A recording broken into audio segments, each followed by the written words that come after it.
Hello guys, it is Corey from SuperKamiGuru9000 and this is my review of Naruto Shippuden episode 305. So it started off to me as a really good filler, has sort of ended in a little bit of disappointment. This was a pretty decent episode. It was better than last week's in a lot of senses. The animation was a little bit better, the pacing was a lot better, and there was actually a little bit of conclusion to this arc, which I thought was actually going to be 4 episodes long, and I thought that would have been a little more fitting. You know, 4 episodes sound 4, but whatever, that's just me talking out my ass right now.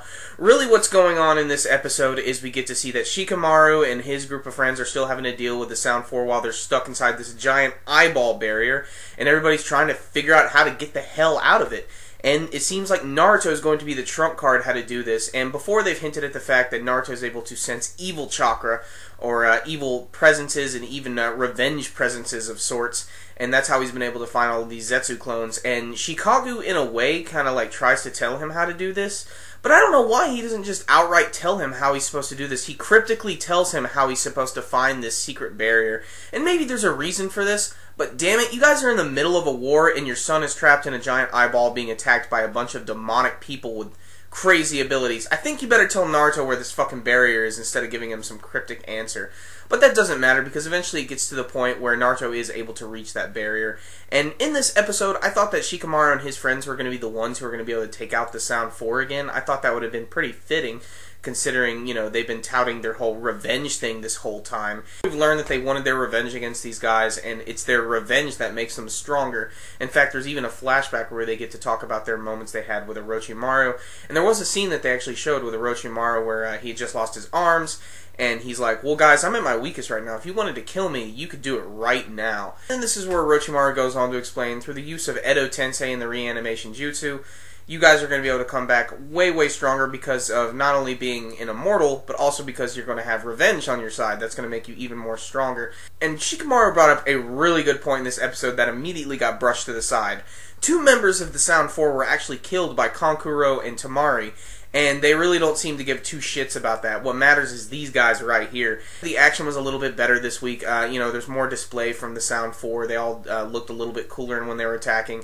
But still, it was mostly more the same from what we saw last week. However, there was one clever moment where they were able to take down the Rashomon gates. But I'll let you guys see that for yourself. Really, though, the end of the episode is when Naruto comes in and saves the day. Like I said, since he's able to sense evil presences, or even like the presence of revenge, or whatever that is, he's able to run up on this giant barrier and find it, which nobody else has seemed to found, but I guess only he can see it, and he's able to bust through, and when he does that, all of the other characters are able to immediately disappear, their souls return to their body, and everybody's happy. And the Sound 4 is like, damn it, we're screwed now, because now that the barrier's open, our souls are now going to go away too. But not before we get revenge on Naruto, so they all stupidly start running towards each other, but Naruto hits them with a Rasengan, and it's really cool, and that's the end of the episode. This episode just sort of fell off the edge of the earth for me. It just didn't really do too much, and it's a shame, because for me, anyway, if you saw my review of the first Sound 4 filler, it started out really, really strong, with some great animation and some great display from these guys.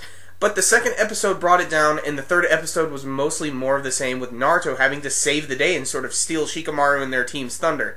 So, I'm not sure how to feel about that. I really wish they'd have done more with this. I wish they could have let Shino actually do something aside from standing around and letting bugs crawl over his friends. So, for a score this week, like I said, it was not perfect. The pacing was a little off, and I didn't like the fact that Naruto sort of stole these characters' thunders a little bit.